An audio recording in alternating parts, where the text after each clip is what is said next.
عليكم بينكم بالباطل وتدلوا بها إلى الحكم لتأكلوا فريق المتقون يا أيها الذين آمنوا كتب عليكم القصاص في القتل الحر بالحر والموفون بعهدهم إذا عاهدوا والصابرين بالبأساء بالمعروف وأداء إليه بإحسان ذلك تخفيف من.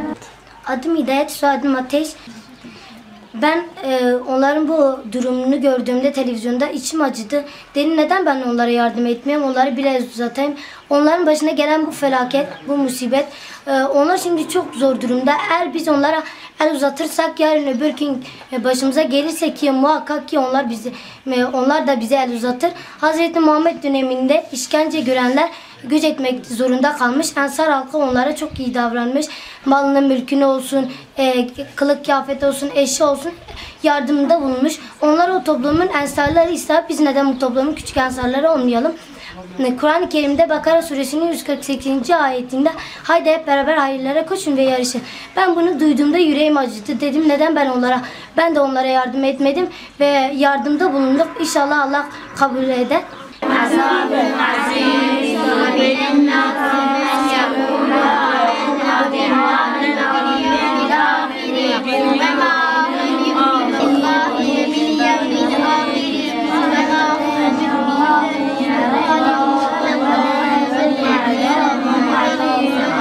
Adım İlmanur, soyadım Binen.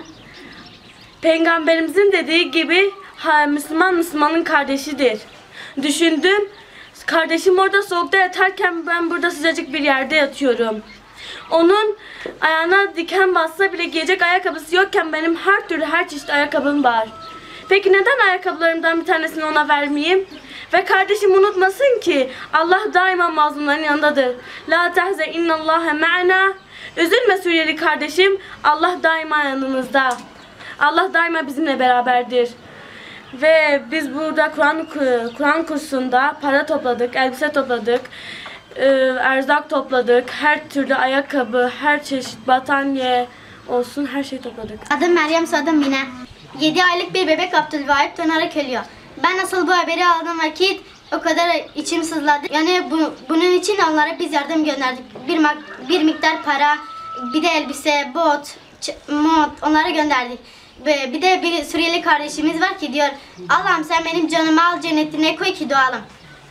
Yani bu Suriyeli kardeşimiz açlıktan ölümü tercih ediyor.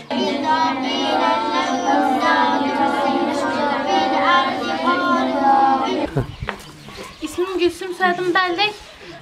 Suriyeli kardeşlerimizi anlamanın tek yolu empati. Eğer empati kurarsak onları daha iyi anlarız. Onların ne durumda olduğunu daha iyi anlarız.